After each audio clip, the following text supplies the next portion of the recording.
Legalizing cannabis in Kentucky, advocates say now is the time to let the voters decide.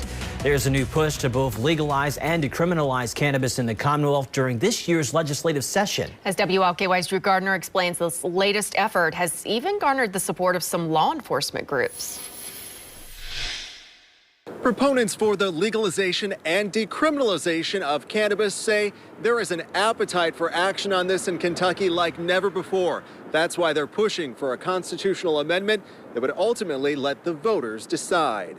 Kentucky is only one of 14 states in our nation that has neither decriminalized nor approved its adult use in any way.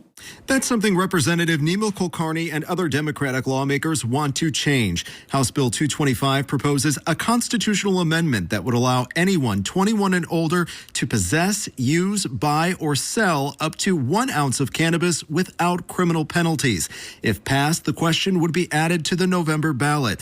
The bill has drawn support from the ACLU of Kentucky and the NAACP. Something you do here in Kentucky is going to get you arrested and a criminal record, but if you just hop over a few states, it won't. That's ridiculous. The bill also has the backing of the Law Enforcement Action Partnership, which is made up of police, judges, and other law enforcement professionals. We are wasting our time enforcing a law that should have never existed in the first place. Cherie Ray is a former corrections officer who now advocates for criminal justice and drug policy reforms.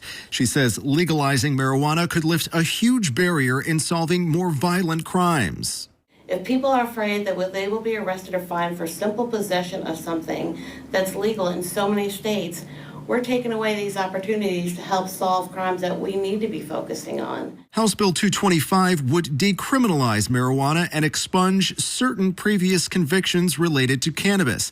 A 2020 report by the ACLU found Black Kentuckians are 10 times more likely to be incarcerated than white Kentuckians, despite having similar rates of cannabis use.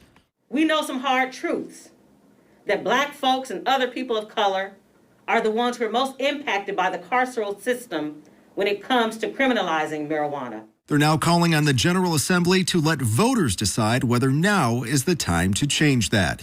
Drew Gardner, WLKY News. Thank you, Drew. So far, no action has been taken on either bill. Representative Jason Nemes has also filed a bill with bipartisan support to legalize medical marijuana during this year's session.